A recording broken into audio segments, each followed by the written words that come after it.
पिछले 7 महीने से यूक्रेन के बखमत में हमले हो रहे हैं। ये शहर खंडर में तब्दील हो चुका है। तोप और मिसाइल के जरिए इस शहर से राब्ते के सभी रास्ते तबाह किए जा चुके हैं। रूस और यूक्रेन के बीच चल रहे जंग को 1 साल से ज्यादा हो गया और इस दौरान दोनों देशों में जमकर नुकसान उठाया, लेकिन जद्दोजहद जारी। अमेरिकी सदर जमहूरिया जो बाइडन के यूक्रेन दौरे के बाद रूस और आक्रामक हो चला है। मिली जानकारी के मुताबिक रूसी सेना यूक्रेन के एक और शहर बखमत पर कब्जा करने के काफी करीब पहुंच चुकी है।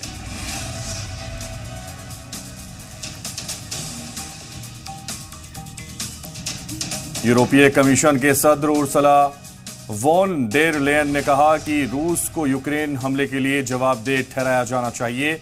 जिस तरह के जुल्म और तशद्दुद रूस ने यूक्रेन के लिए की वो बिल्कुल गलत है। रूसी सेना यूक्रेन की ख्वातीन, बच्चों और बूढ़ों को भी नहीं बख्श रही है। इस जुल्म के मुखालिफत के लिए सभी को आगे आना चाहिए।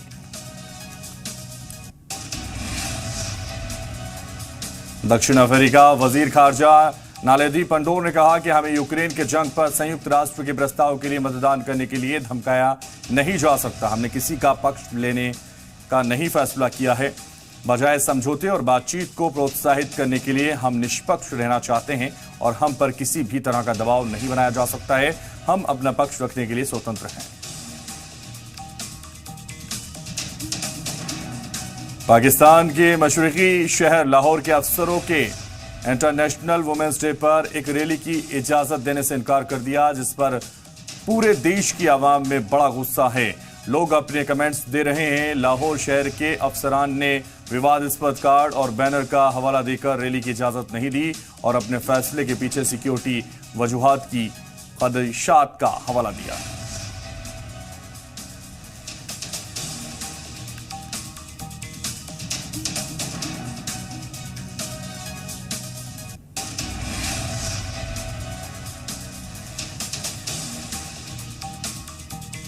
साल 2015 में लगी एक शहीद आग की वजह से ब्रिटेन की सबसे बड़ी मस्जिद को भारी नुकसान हुआ था। तबाह हो चुकी इस मस्जिद को करीब 8 साल बाद बनाकर पूरी तरह से तैयार कर दिया गया है। मिली जानकारी के मुताबिक जल्द ही ये मस्जिद पूरी तरह से फिर से खुलने वाली है। मस्जिद को फिर से बनाने में $20 मिलियन खर्च हुए हैं। इसमें पुर्तगाल से आयातित हल्के रंग के पत्थर का इस्तेमाल किया गया। सेविंग प्राइवेट रयान और द रेलिक में अदकारी का लोहा मनवाने वाले हॉलीवुड एक्टर टॉम सिजेमोर का 61 साल की उम्र में इंतकाल हो गया। वहीं टॉम सिजेमोर के निधन की पुष्टि उनके मैनेजर ने एक बयान में की। टॉम सिजेमोर के मैनेजर ने उनकी मौत की वजह ब्रेन एन्यूरिज्म बताया है। उन्होंने कहा है, एक बयान के दौरान कहा था कि टॉम सिजेमोर को 18 फरवरी को इस बीमारी के चलते हॉस्पिटल में एडमिट करवाया गया था। International atomic energy agency IAEA के director general Rafael Grossi Iran सरकार के दावत पर तेहरान पहुंचे, जहां उन्होंने हाई लेवल मीटिंग की है। मीटिंग के बाद ग्रोसी ने कहा कि वो ईरान से किए गए 2015 के तारीखी मुआहदे को जारी रखेंगे और उम्मीद है कि ईरान इस पर अमल भी करेगा।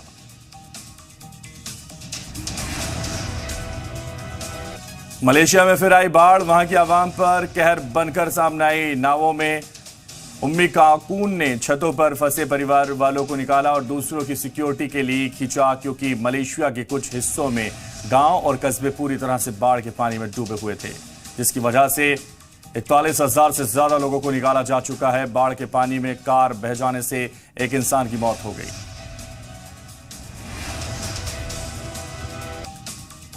चीन ने अपने सालाना MP सत्र से पहले सिक्योरिटी चैलेंजेस का हवाला देते हुए अपना सिक्योरिटी बजट बढ़ा दिया। चीन लगातार अपनी अज़ाइम को बढ़ा रहा है। चीन का कहना है कि उनके सामने काफी सारे सिक्योरिटी चैलेंज आ रहे हैं, जिसे लेकर सिक्योरिटी बजट बढ़ाने की जरूरत पड़ी है।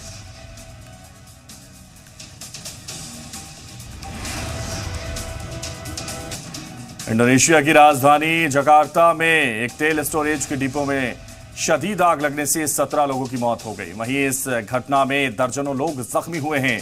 आग पर काबू पा लिया गया है। शुमाली जकार्ता में सरकारी ऊर्जा कंपनी पेतामीना के तेल डिपो में शहीद आग लगने के बाद आसपास के लोग दहशत में आ गए हैं और जान बचाकर भागने लगे। इंतजामिया ने आसपास के रिहायशी इलाकों को खाली करा लिया था। शुमाली जकार्ता के फायर डिपार्टमेंट ने बताया कि आग में 2 बच्चों समेत 17 लोगों की मौत हो गई, जबकि 50 लोग जख्मी हुए।